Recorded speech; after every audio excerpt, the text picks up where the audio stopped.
What's going on, beautiful people? Welcome back to another episode of Respect the Game. My name is Edward, named after a great man, that being my pops. Shout out to my mother and my grandmother for helping raise me too.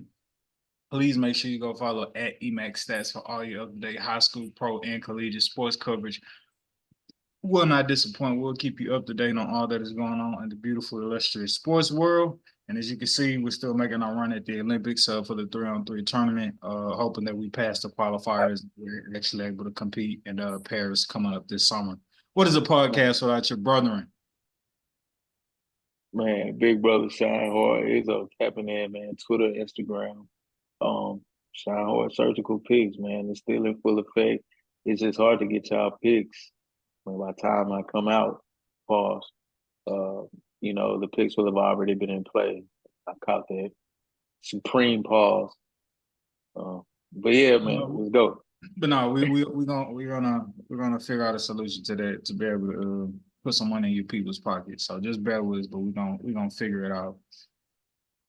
Yo, it's the host with the most that blows the most smoke, Black Peace, the rap plug, the hip hop plug. Be sure to go check out Talking Smoke reruns on Apple Podcasts, Spotify. And always remember, man, family matters, but they not like us. Yeah, Wow. bro. So our brother Sedacious is not on the podcast tonight. Pray that everything is okay with him and his family. Not sure why he didn't show up tonight. He's a 1000% through and through Drake stan. He's been on Drake's side with this Kendrick Lamar beef. Absolutely for Drake, the most longest. Drake got Sedacious on payroll, apparently. He must be on payroll, and if he got you on payroll and I, you ain't broke I bread. wish I could see our group chat. I It's mean, very again, much so we might have to payroll divulge the vibe. group chat since he's not here to speak up for himself tonight. We have to let people in on the group chat. I'm Um, full Kendrick mode. I'm in full hater mode tonight. Just forewarned. so I'll say this to start off. I believe Kendrick won. That's not breaking news. But Chuck, personally, for myself, outside of public opinion and all the followers of people in the group, and all on social media who just looking for somebody to follow. Personally, my personal opinion, listening to it back and forth, listening to both what they had to say, paying attention to the angles, who said what, who did this, what lyric matches up with this bit piece of information. I think Kendrick won. I believe it's not even close. But in saying that, um, it sucks that we can't troll him a little bit since he's not here. But trolling him a little bit, that being Sedacious in the group chat or whatever, I think Drake did as well as he could do in terms of just like defending himself. He didn't lay down, but he didn't. I don't think him in terms of him winning. I don't think it's debatable. I think Kendrick won in a landslide, very the strategic. Heart Part 6 was a graceful bow out. It was a graceful bow out. I know Darnell. I know you was telling me uh Graceful may be a stretch. him listening to the heart part 6. It's like him basically saying I didn't do it. However, I think it was very formidable, like the angle he took on Kendrick and like the whole like child and play in terms of like the records that he put out on Mr. Morale and the Big Steppers. So I know some people probably gonna hate on Drake just because like it's the cool thing to do, but I think Drake did like a very serviceable job in like holding his own amongst the beef. Did way better than he did against Pusha T. So I think that's a plus in his department. um, but yeah, so that's my overall take on it. But yeah, it's not even close to Kendrick. They Not Like Us is like fire. Euphoria, fire. Um, Push Ups, I think was probably like his best work in terms of like Drake's side. Um, Over like Push Ups, I would take Push Ups over Family Matters. I Um, thought Taylor Made and Family Matters were 1 and 2, in my personal opinion. I forgot I about thought Taylor Made. I the forgot AI about Taylor was a Made. tough angle, even though they got a cease and desist as far as Tupac's estate. But the third person setup he did in regards to, talking to Kendrick through the West Coast legends in order to get on his Canadian big ass paw. But, I definitely feel like Kendrick won. I think he was more strategic. I think he was more thorough in regards to the topics he harped on and how he harped on them in chronological order. I feel like in importance, more so just narrating and telling a story. Really, you can definitely tell this has been pent up, right? One could easily say since Control. So this has been years and years brewing of subtle, shots and little nuanced things been said in verses, throughout the years between two parties. So you get a culmination of, Euphoria 616 in LA, which has so many layers to it. A lot of people go to, biblical, maybe Isaiah 6 and 16, or, First Kings or First Samuel. You can take your own research in regards to that. It's a very mighty and prophetic things being spewed, if those references even go that deep. And for Drake to ask for a quintuple entendre and, for Get that times 10. to actually get that is pretty remarkable, to say the least. So, like I said, I would definitely agree. I don't think Drake went down without a fight, but I think the Heart Part 6 is what lost it for me. And it wasn't.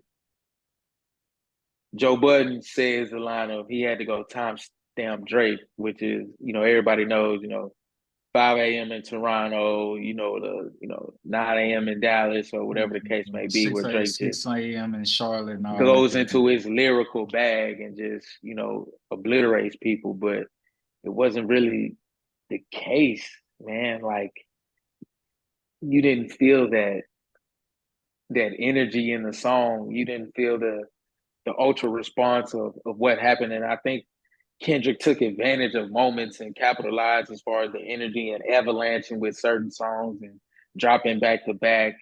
Very similar to what, Drake did with the Meek Mill beef. I got the drink in me going back to back. I don't know if Kendrick had that drink in him, but man, he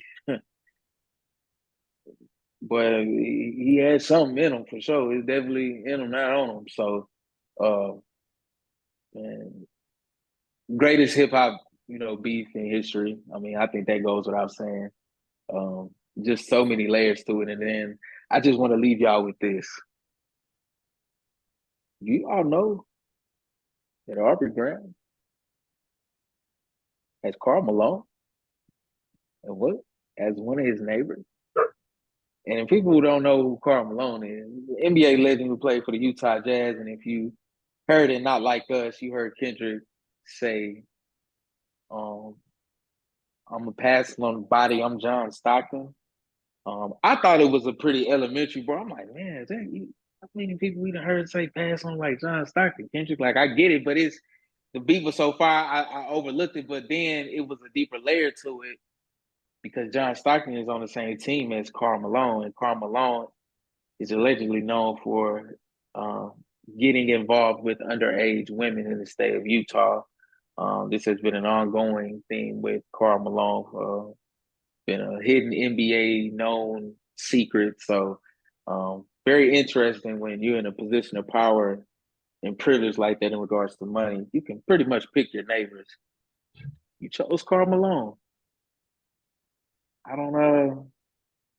I don't know if that's by accident. I'll leave that where it is. As far as I know, allegedly, when Karl Malone was like younger, right before he got to the league, he got an underage young lady pregnant.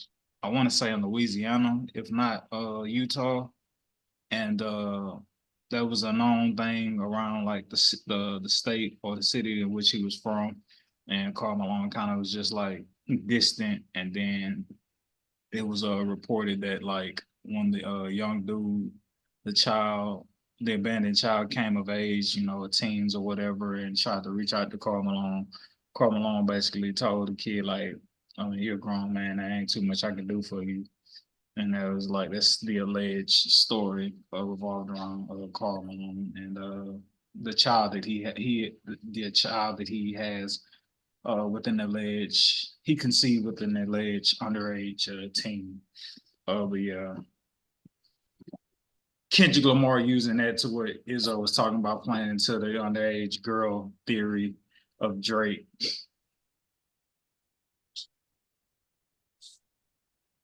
Allegedly, of course, we don't want to. Air quotes. We don't want to be nailed to the proverbial cross, so to speak. On, oh, yo, dude, shut up. No, this is Yeah, all alleged.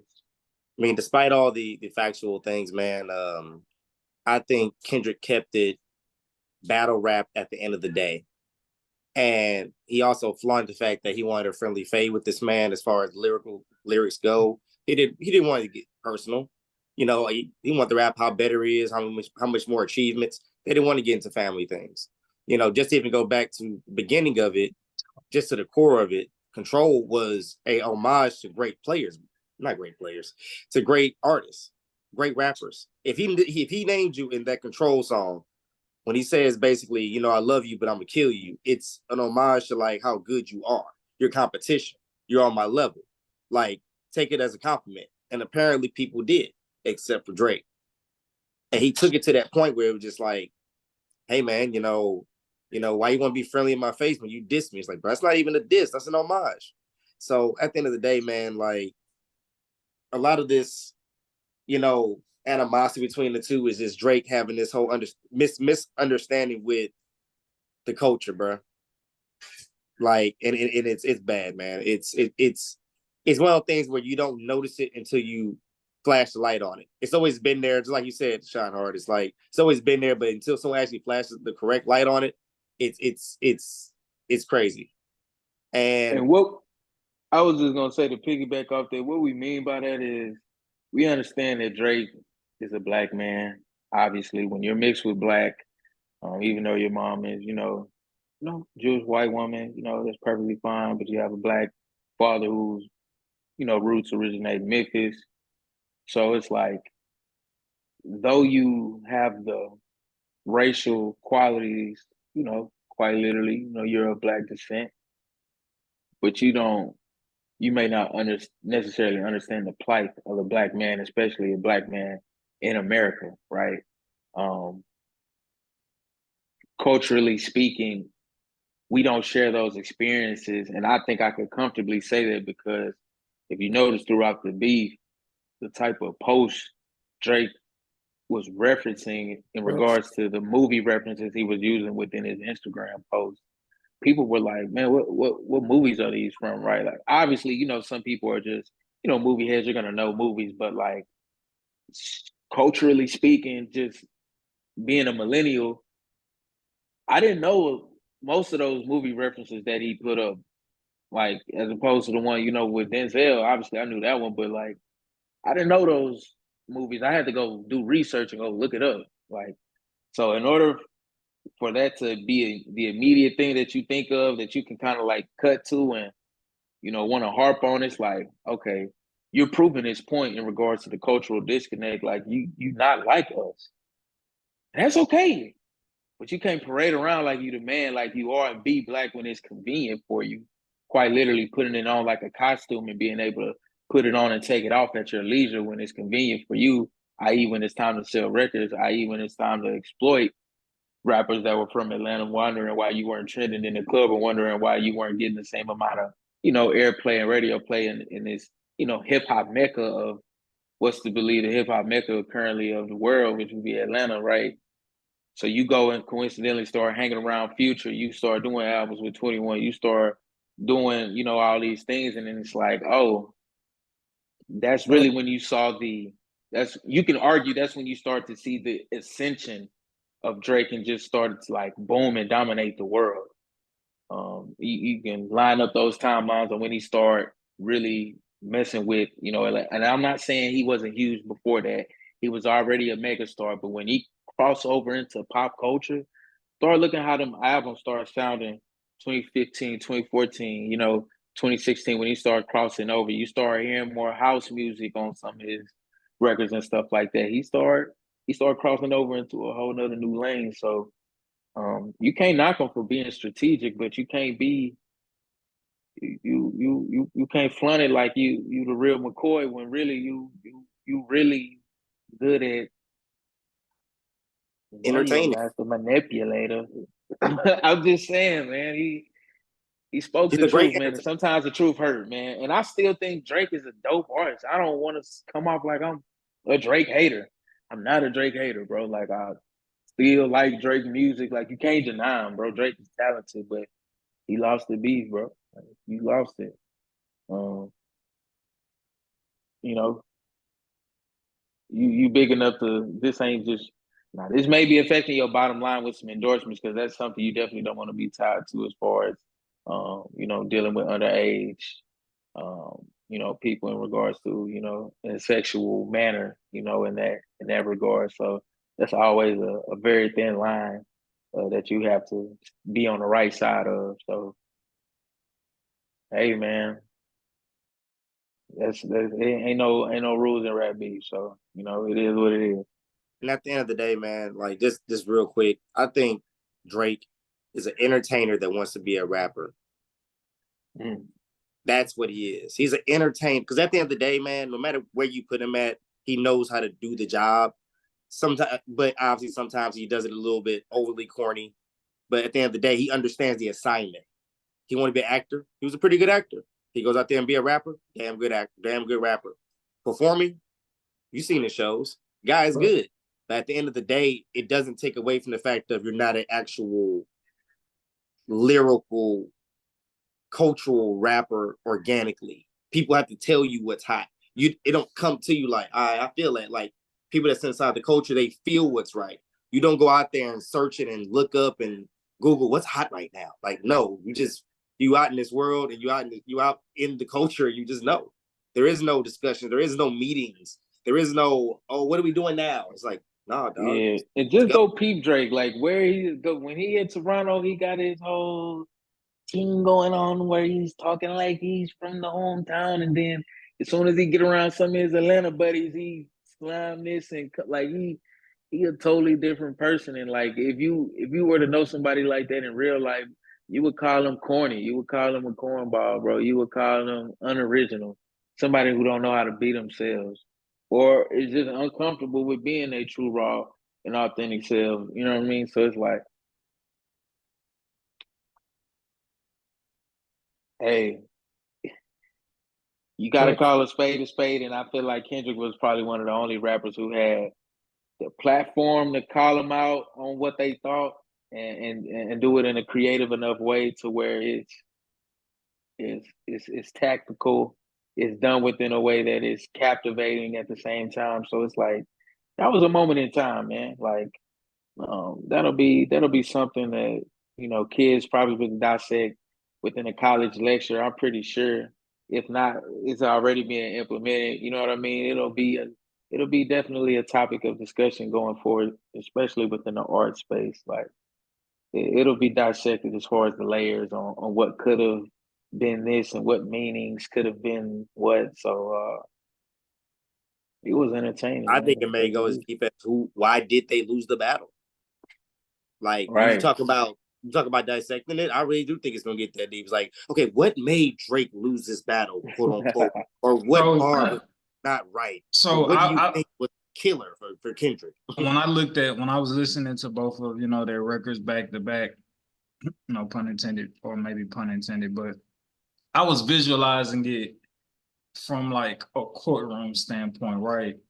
If like Drake had to go before the judge and had to face the jury, and you had to listen to what Kendrick Lamar had to say at the end of it, and you had to make a ruling of like, hey, based off Kendrick's closing argument, so to speak, do you feel like Drake is liable to be found guilty? Um, and I feel like the jury would be more susceptible to finding Drake guilty based off Kendrick Lamar's case presented, as opposed to them believing Kendrick to be guilty based off the facts, the alleged facts, or whatever the argument that Drake presented. And that's how I came to my conclusion that Drake, you lost. I feel like a jury would find you more in contempt or being guilty than they would Kendrick based off how y'all presented y'all case. Drake is a high dollar lawyer. Kendrick is a get it done lawyer. Just like that. He gonna give you the facts and everything you need to hear. And Drake's gonna just jazz it up and make it look cute and just kind of like play with the truth.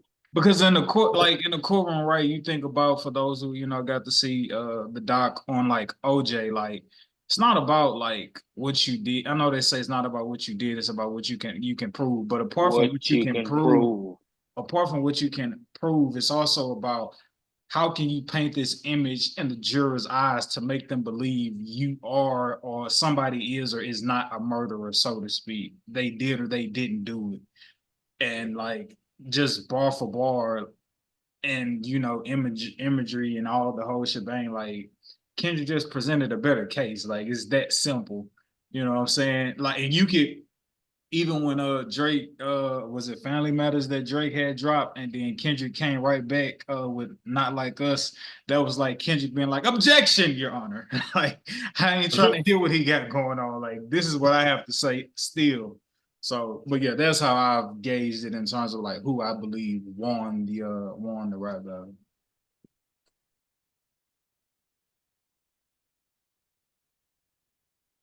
Hey man, the proof is right there. I think the heart part six just more so kind of like I said summed it up for me.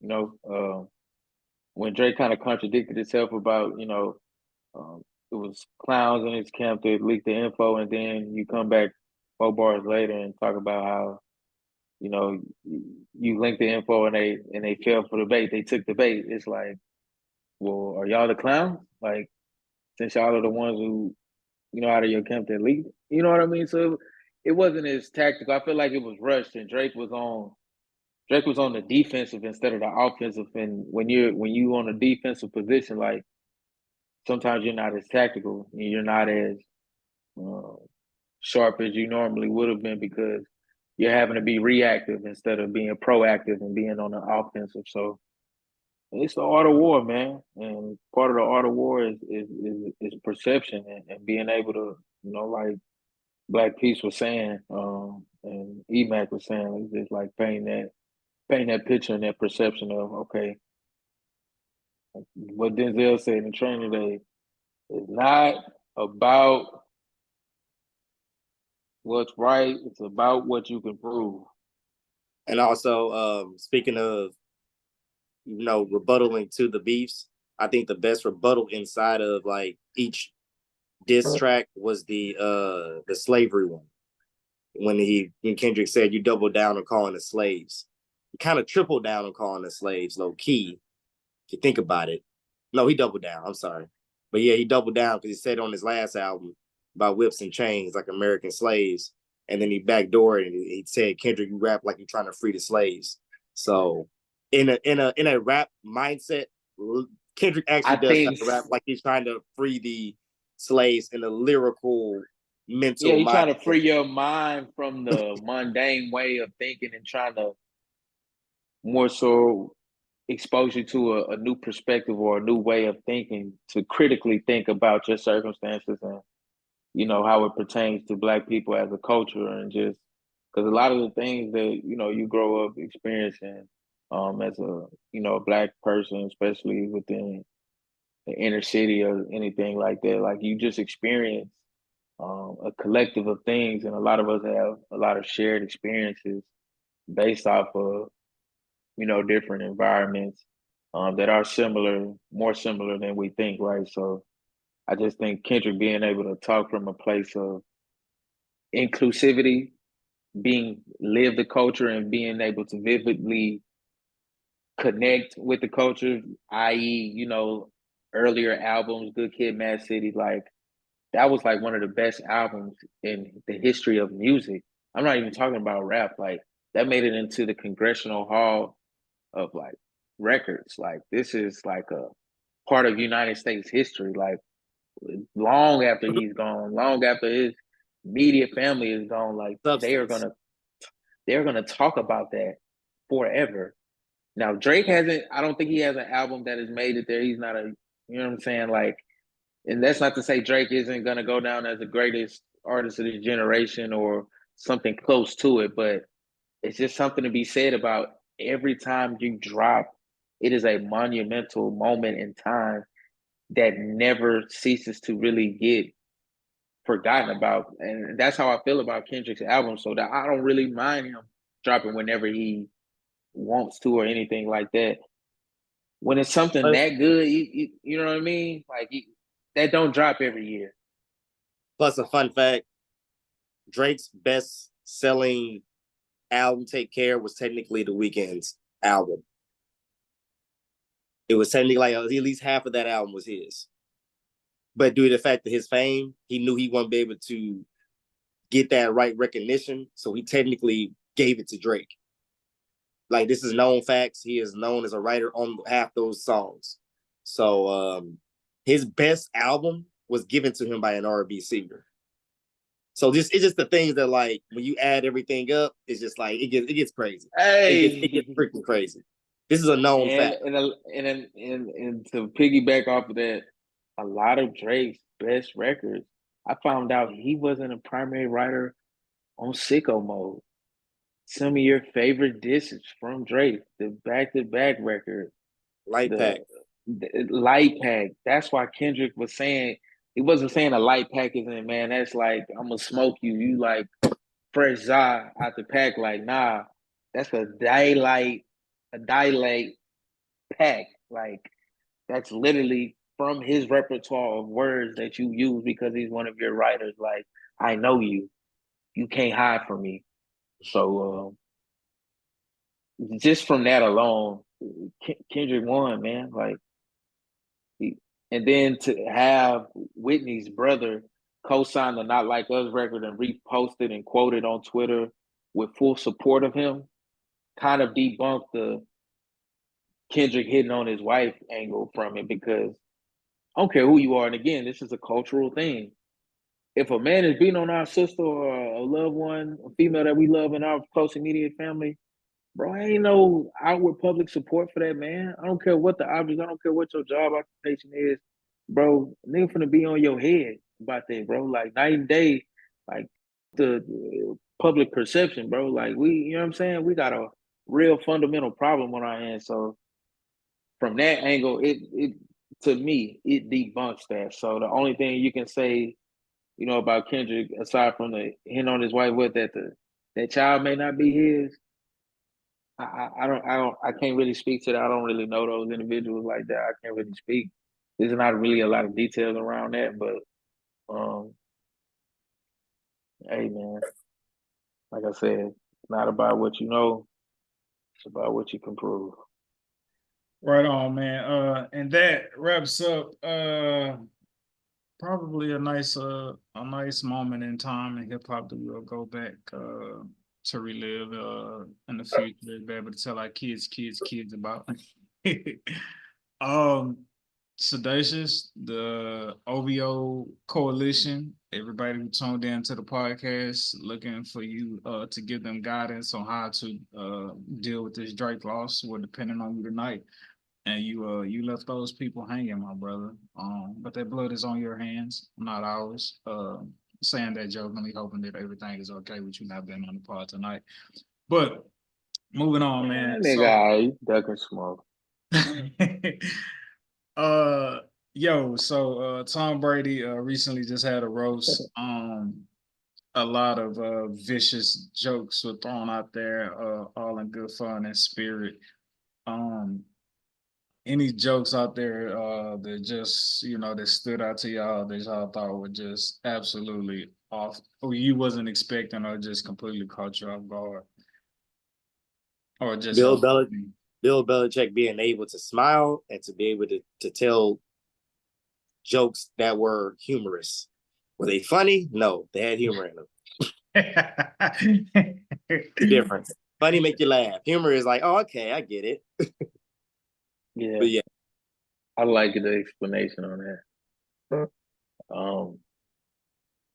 I think a couple of the Aaron Hernandez jokes may have went too far. And the only reason I say that is because, that man does have a young daughter that is so happen to be a Black woman that's growing up in this world. And she got to see that. And, race aside, like, it's just a tough, I get a couple of them jokes ain't going to escape, but it's like at some point, we can't keep harping on the dead. It's, You we feel gotta like have some. I feel like We gotta have some class about ourselves. Like I you get gotta it. be You gonna aligned. get a couple off. You gonna get a couple off. I get that. Like he ain't off limits. Like you gonna come at it, but like to do a whole running segment on it, it was a little overkill. And then you kind of seen people get a little cringy from it. It was just like, all right, like damn, y'all really gonna keep going in on this? Like, all right, damn. They were definitely smoking on the Hernandez pack for sure. Yeah, that's a bit much. Yeah, that's tough. They were. I wasn't talking. They were the one talking. I'm saying I articulated the way that what they were doing. I've got to say nothing about I've that. just been informed live that Luka has not attempted a field goal in 6 minutes, which, if you know basketball, that is unreal. Yeah, that's I have no words. extremely unreal, and it looks like Prize Picks picked out their employee for the month. May. Wow. Yeah, nah, man. Yeah, so it's a couple, but the shots that they were throwing at his marriage, like I'm somebody who's like very sensitive towards like marriages, and so like when I see people getting divorced, like it kind of like puts me in like a somber mood. But whoever the chick was, and she was just like, yeah, Tom Brady has 7 rings and everything. Well, no, actually 8 since Giselle gave her his back. That was painful. um, that one, Edelman had, I don't know if it was Edelman or Randy Moss, so it was like they were just making a play on like joking about like, well, we know Tom Brady doesn't throw to black receivers. When you just think about like his wide receiver core over the years with Edelman and Welker and so on and so forth. And then then the Kevin Hart one when he was talking about their divorce again, he was just like, Tom, Giselle told you it was football or her. And with the fate of the world, and you have an opportunity to go 8-9 in your last NFL season, you chose football. I ain't gonna lie. All jokes aside, though, it's something to be said about, you know what? I know what my priorities at, and I'm gonna just.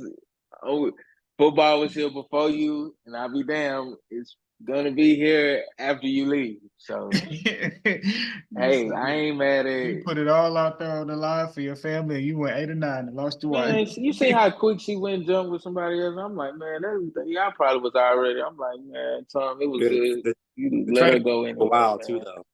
The trainer jokes for a Come on, while man. too. I forgot about those. Those are my favorite. What was it? It said 10 times a day, Tom? Really? 10 times a day? That one got me. When he say he went to the he's going to the yoga, what was it, the kickboxing coach 10 times a day? That one got me. You knew something was up. She's going 10 times a day. Only bruises were on her ass. Oh. Hey, that's what they said. Yeah, it was some other good ones like Manny. Fucking house. You had Peyton Manning introduce him as a 3-time Super Bowl loser. That was like but yeah, nah, man, I just been like seeing clips, so I'm gonna try to go double back and go look at it in its entirety. I'm pretty sure it's a hysterical past, just like the clips that has been coming across my feed. But nah, man, salute to the GOAT, man. Salute to the GOAT. Denver switch. Well, no, real quick before we go all basketball for the rest of the podcast, we had 30 minutes, so we good. What did y'all make of what I sent y'all in the group chat about Odell Beckham, bro?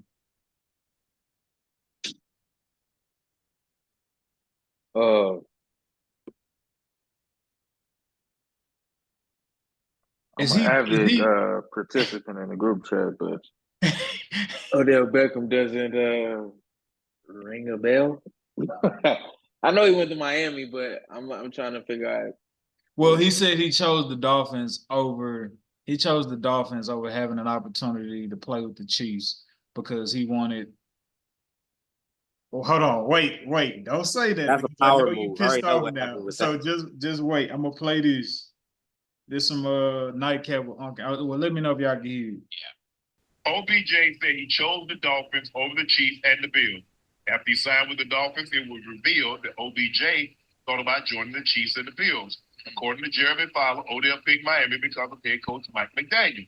Odell Beckham is betting big on McDaniel unlocking him. He wants to produce and still to be prime target, to get prime targets. He feels like the Dolphins can help him get there. The $8 million supposedly isn't even a base $8 million. It's an $8 million with incentives. The guaranteed of the contract is really $3 million. And I'm just saying that I'm gonna Google it. But y'all give me y'all hot take real quick, and I'm gonna just confirm what the contract actually is for Odell Beckham. But he just chose for proper context of people who not that in football. He just chose Tua Tagovailoa over Patrick Mahomes. He about to be out the league in 2-3 years, and I hate to say that about but it's coming to a close, man. He just doing money grabs at this point because he don't want to win. Because if he wanted to win, he would have went to the Chiefs. No, it's not even about winning. He want a power move. He want to play with a quarterback he can pump. And I feel like, and a team he can pump. I feel like the coach and the quarterback are not the most dominant people out there. And the only person that could stop him probably be Tyreek. And I think he's willing to take on that challenge as far as like stopping him, as far as like being like the alpha. And I think that's what he wants. When you're playing with Josh Allen, you're not going to be the alpha.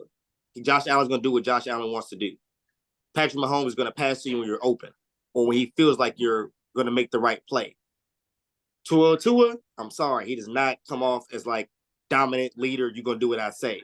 McDaniels damn sure does not give off that image. So that's exactly why I feel like Odell went over there. So he can have his own power move and feel like he's the guy in charge, even though he stays injured and his skill is spotty. Still good, but spotty.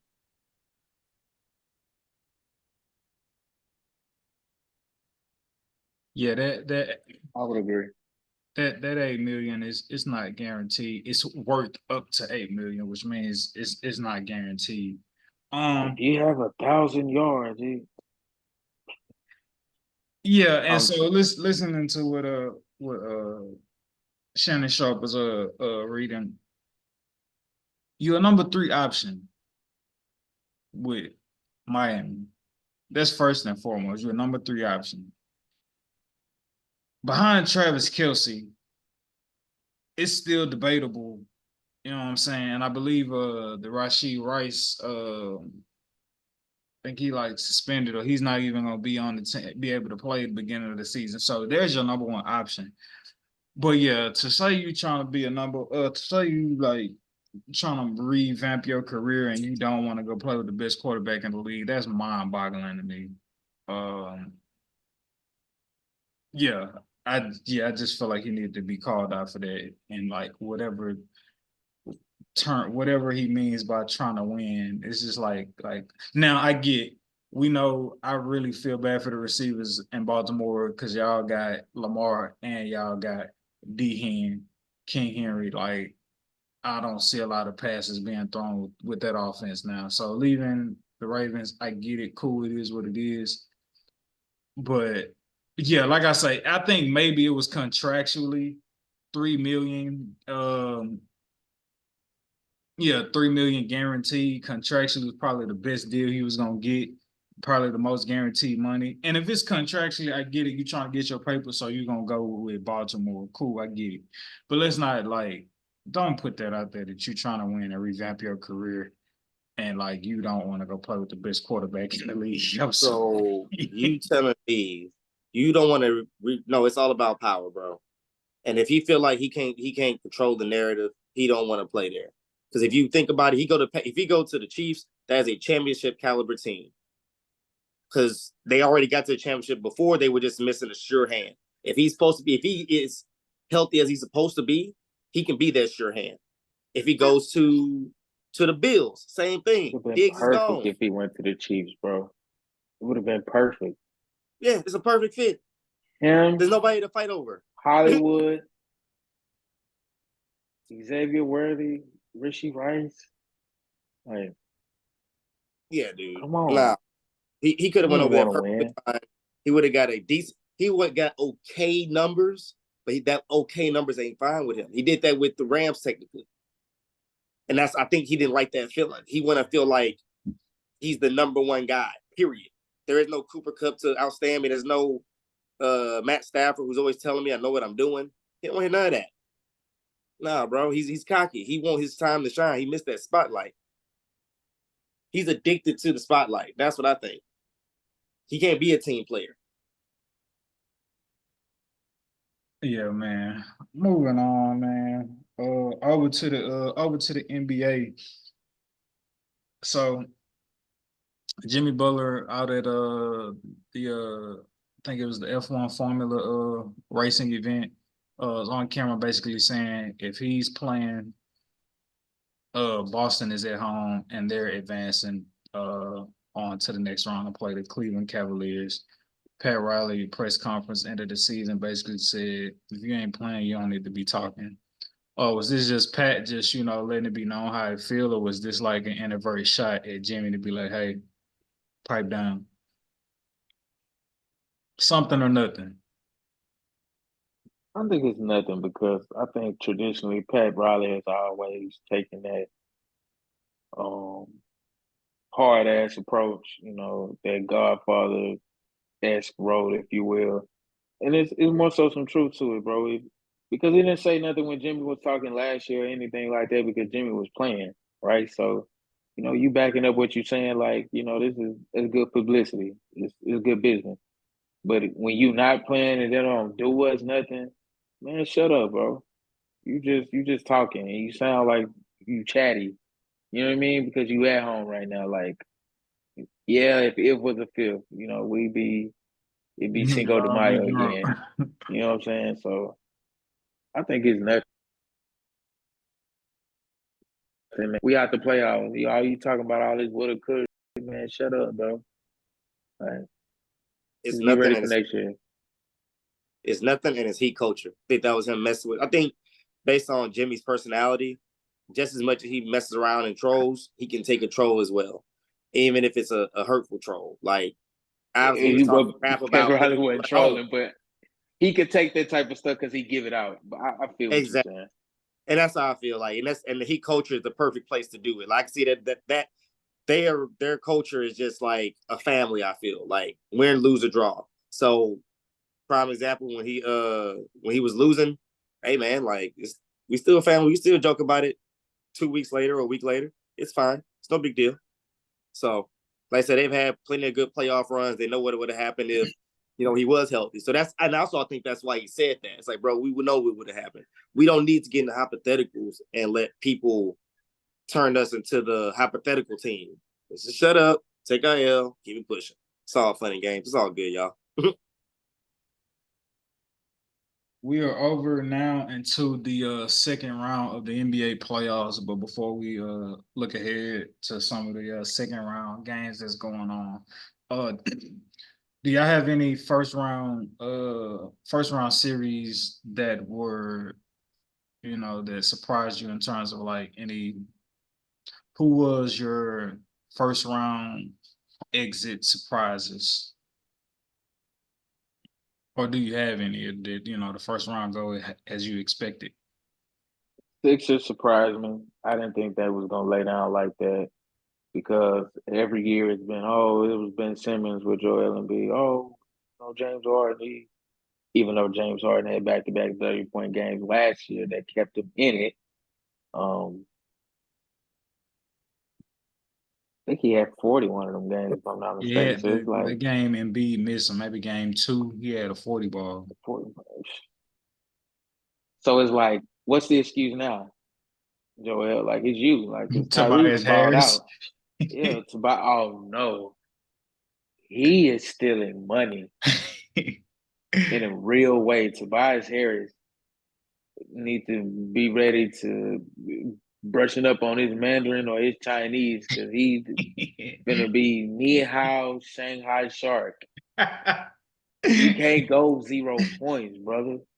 You can't do that, and we paying you 140 plus. Like you can't. No, man. We can't do that. We can't do that. We paying you too much money. We can't do that. Too much money, baby. We can't do that one. You got to give me some other than 0. That's a damn shame. Like he got that just strictly cardiovascular workout. That's literally all it is. That's an amazing workout plan he got. Like, come on, man. Yeah, that workout plan he got is sensational. Won't pay you to do that. So yeah, Absolutely. Sixers was definitely the biggest shock to me. Definitely didn't expect a deplenished New York Knicks team to fight the way they did. Shout out to Jalen Brunson. What about you, Black Peace? Barring injuries, I'll say the Orlando Magic, believe it or not. I feel like they had a very good chance to take out the Cleveland Cavaliers. And shoot, man, shots didn't fall for Franz Wagner, one of their main players, second option. And I think it's a little bit of, obviously them being fresh to the playoffs and them just, getting excited just for competing with a already playoff experienced team. But the fact that they had, I feel like Cleveland didn't have enough weapons. I feel like they should have got the job done. Darius Garland, Mobley, Allen, that is a horrible core, at least the way they played. And Darius Garland is a choke artist. Absolutely. And he's robbing the Cavaliers too, 100-some plus million, and you giving me 20 points every 15 games. Garland on the max? Man, yeah, he on the max. Look it up right now. We live. Well, we ain't live. With that being, you see this, it's a shame that Donovan was able to. You said Garland on the max, yeah. You want to talk about robbing them people? I'm talking about highways, stick up, back up the Brinks truck, AKs, choppers, ARPs, Dracos. I'm talking about we robbing the whole place. Yeah, 180-some million, right? How much? Bro, Say it out loud. Bro. Edward, does this make sense now? Bro, he getting 197 for 5 years, bro. Does that make sense now? Bro, he's getting But they who the Cavaliers gonna get that money to? And you gotta max out somebody on your team. Like that's homegrown talent. He done made all-star team, so it's like, hey, 197 for 5 is generational robbery. Like your kids. Your kids is robbers. Hey. They don't even know what they coming into. Oh, it's lit. Man. Oh man. Yeah, man. For me, that first round playoff, not surprised. Let me just first say I'm not surprised by the Phoenix Suns losing in the first round. Let's just start there. Never was a fan of them and their offense. I was on record, definitely wasn't anticipating injury, but that's how the game go. Definitely on record, saying that the Bucks were gonna sweep the Pacers if we met the Pacers in the first round, and that oppositely definitely did not happen, as the Pacers got the Bucks out of there and 6 games, losing 4-2, and actually being able to win a game without Dame and Giannis. Giannis having a calf strain. Dame ended up having the not the calf, but the Achilles strain. Dealing with that tough and brutal way to like lose. And man, yeah, I know it's not gonna change nothing that we've been knew it wasn't nothing good gonna come from Doc Rivers. But Yeah, man. They just I don't even think offense necessarily is the problem. As much as it's just like they just like have horrible defensive, and I won't even say they got defense game, just horrible defensive rotation and Doc defensive. Rivers is a horrible coach. Yeah, He should not man. be an NBA coach any longer. He got by off the back and brilliance of Rondo and the greatness of KG, Popovich, Hall of and Ray Famers. Allen. Yeah, bro. First ballot Hall of Famer. So Yeah, man. So I hate that. I hate that. I hate that the Bucks got eliminated. However, I hang my hat on the fact that Damian Lillard did his job in which he was brought to the Bucks to do. He averaged 30, not even being fully healthy. So, Giannis, we would like some help here, buddy. We would really like some help here. Um, but yeah, so second round, and second round we got Thunder, Mavs, Timberwolves versus the Nuggets, Celtics versus the Timberwolves may Cavaliers, win the NBA championship. and the Pacers versus the Knicks. If you're a bet man, go place that future bet right now. You're probably gonna get paid. I don't know the odds on that for them winning out and winning the finals, but if you want to bet, you go put money on the Timberwolves because they putting Jokic and Jamal Murray in jail for 48 First for 48. 48 minutes, and it's ugly. They Yeah, scored yeah. 80 points in a new age NBA game. It's really ugly. So that's something that's going to be able to travel. I don't know if y'all have seen Karl Anthony Towns and Anthony Edwards. Anthony Edwards looking like Baby Jordan out there, quite literally. Yeah, and Jade McDaniels and Nikhil Alexander Walker looking like Strap Brothers. Paul. I know we got the Splash Brothers, but put the We had to flush that complete straight jacket. Yeah, nah, betting odds for the Wolves to win the championship is plus 320. Okay, put you some money out there. Get you a little something back. Y'all better hurry up before they go win another game.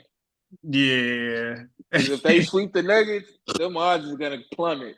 Yeah, it's said right now. So $100 will get you 320 back. Yeah. Yeah, but Bang get you 3. Thunder Mavericks, who do y'all have winning this series? As we're talking, the Celtics won game one yesterday, on Monday. The Knicks won game one versus the Pacers. Nuggets currently lead. Well, no, they don't currently lead. Excuse me. The Timberwolves currently lead the Nuggets 2-0, getting ready to go back home for game three on Friday. And right now, the Thunder and the Mavericks are playing here in game one. Who do y'all have winning the series out of the Thunder versus the Mavericks? The Mavericks. The Thunder don't have enough. I got the Thunder. Darnell, who you got? You like Celtics or the Cavs? bet money on that, or you like just confident? You just because I'm willing to. And also, what was that? Which one you just said? Thunder, Mavs. Yeah, Thunder. Celtics, Cavs. Yeah, what y'all want to do? Hold on, wait. Let's not breeze by that. What y'all want to do? Y'all want to do nothing? I stick to Prize Picks, my brother. Yeah. Nobody that confident, but I think that's just a against the grain pick. I'm gonna just chalk that to that. I'll talk to you again in a week and a half. Go Celtics. Well, Celtics, Cavs, Celtics. I'm not gonna waste our time. Pacers, Knicks. Can we foresee the Knicks? The Pacers possibly like. I'm not gonna lie to you. If the Knicks get to the conference finals, bro, I think it's Jalen Brunson It is going to stops get there. $200 million extension. Oh yeah, It's yeah, gonna no, for happen. sure. They should. I feel like they should get past the Pacers, but I didn't really watch that game yesterday, so I don't know what takeaways or like there were from that game in terms of an X's and O's standpoint. I know it was a close game. I know the Pacers got I got a controversial call when they was up one. But I gotta like watch that game one to like get a feel for like how I feel like it's gonna shape out. However, I would just go with the hot hand or the best man, that being Jalen Brunson, to pull out this series. Um, because yeah, I think the Knicks should easily win just because like uh Thibodeau is like a defensive oriented guy, and so I feel like they're gonna do what they need to do to win. And as long as Tyrese Halliburton only shooting the ball 6 times a game, they should win comfortably, if not get swept. What's it called? They play damn good at home. That being the Pacers, but the Knicks should win this series. The Knicks should definitely win this series. $1 million question: are the Nuggets getting swept? Yes. Darnell. Nah, I think they get 2 games. You think they tie the series? No, I said they get 2 games. Oh, okay. You saying the series go 6? I Yeah, they was say say what? like, no, I don't think that's gonna happen. Like I'm not gonna lie to you. they lose game 3, I lose don't game see it, 4. bro. Huh? I don't see it. All man on stations, in my opinion. Like, you have no other choice. Bro, yeah. Lose this game, that's it. Aaron Gordon is getting exposed. He's overpaid for being an overhyped dunker. I wouldn't do Aaron Gordon like that. I wouldn't do him Not like even, it ain't even about that. It's just like it's the matchup. I mean, why wouldn't you do it like well, it's the matchup, but you're supposed to. I'm not gonna lie to you. If I'm paying you 130, 140 plus, I need more than 12 points. I do. Like, I get the market is what it is, but no. You got to give me closer to 17, 18, and I know them shots are few and far because Jokic and Murray are going to get a brunt of those. But damn it, you gotta be dominating your matchup. You're not even getting the third best defender. I feel like you're not. That's MPJ. But where I challenge you in terms of saying I wouldn't do Aaron Gordon like that, is Aaron Gordon getting exposed or is the Denver Nuggets getting exposed? The Nuggets are getting exposed. I'm just harping on how sorry Aaron Gordon I think is, but the Nuggets are getting exposed as a whole. Jokic, his unathletic build, his athleticism is getting exposed in this series because not only are the T-Wolves like, long and active defensively, they're just quicker to the ball, man. They're faster, quicker to the ball. They're out hustling the Nuggets. And then, like I said, they have that length on the perimeter in order to bother Jamal Murray. And then they have the size in the front court to match Jokic, to bother him. If you look at the championship the Lakers won in 2020 when they were in the bubble, they had a very athletic, sizable team that gave the Nuggets matchup nightmares in regards to being able to handle Jokic. And I don't say handle Jokic, being able to just make him uncomfortable all game because even though he had a bad game one, right? He still ended up with 30. He didn't shoot that good of a percentage, but they got shut down completely game 2, lock and key. Wasn't even close. So if it's more of the same, man, I don't see the Nuggets getting a game, bro. Anthony Edwards could be well on his way. And I'm telling you this, if Anthony Edwards get a ring, the league is done because they're gonna make him a face. He's an American. They've been waiting on an American to pop. They've been waiting on the next Michael. Waiting so long. And I know you're saying, but nigga, LeBron is LeBron. I'm not comparing LeBron to Michael.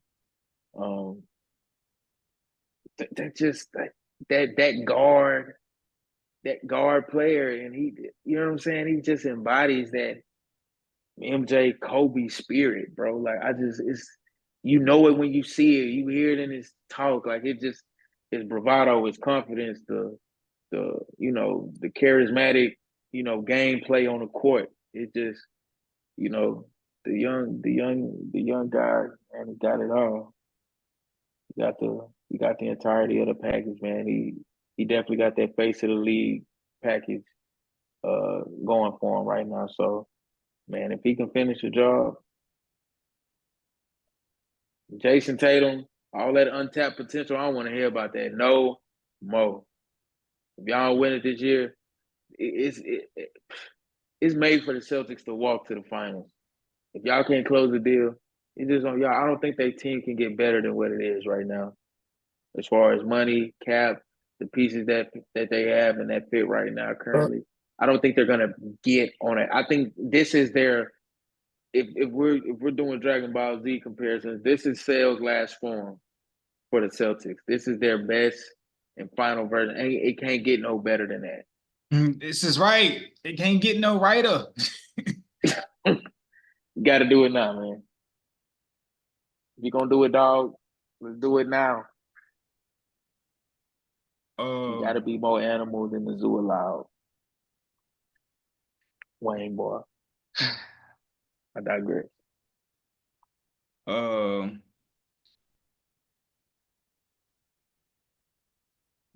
They get swept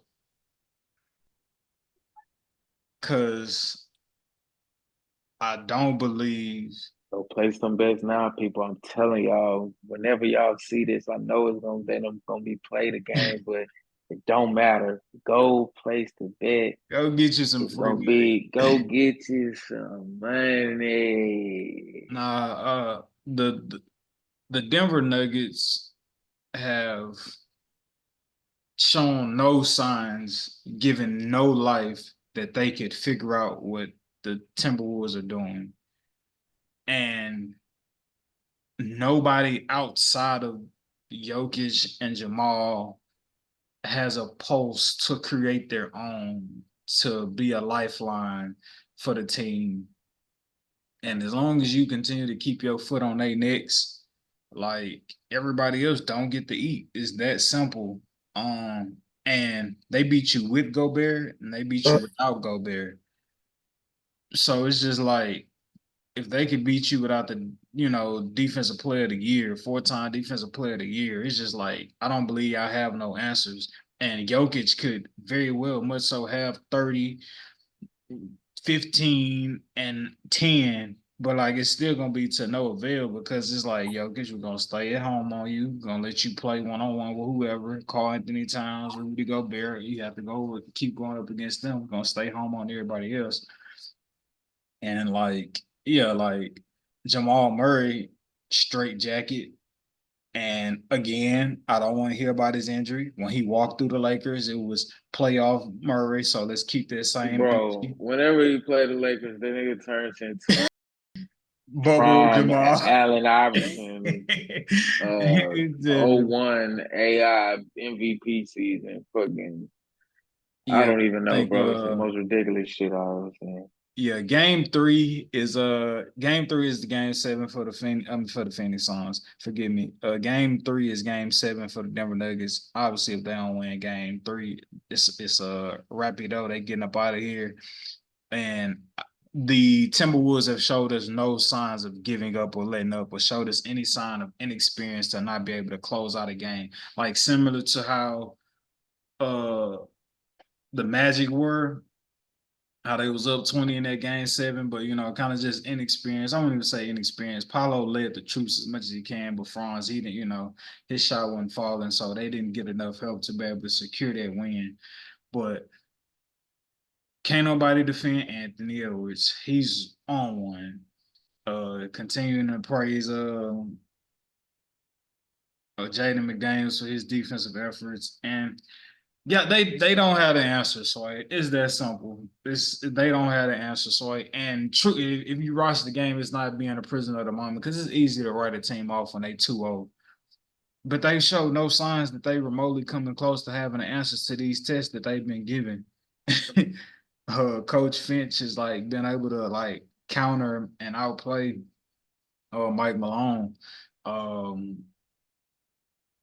Yeah, and it's so funny. It's so funny how they have Alexander Walker and Jaden McDaniels and Anthony Edwards and all these perimeter defenders. And I think about the other team in the West who have all these quote unquote perimeter defenders, but like double teaming Jamal Murray and just letting him have his way off the pick and rolls. Just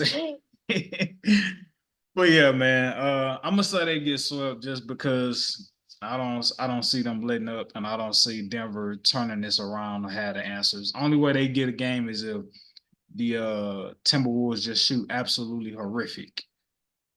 So yeah. But yeah, man. That wraps up what we call a great episode, ladies and gentlemen. And we are right at 1 hour and 6 minutes. So we was here for a good time, not a long time. Thank y'all, beautiful people, for listening to the podcast. We do not take it for granted.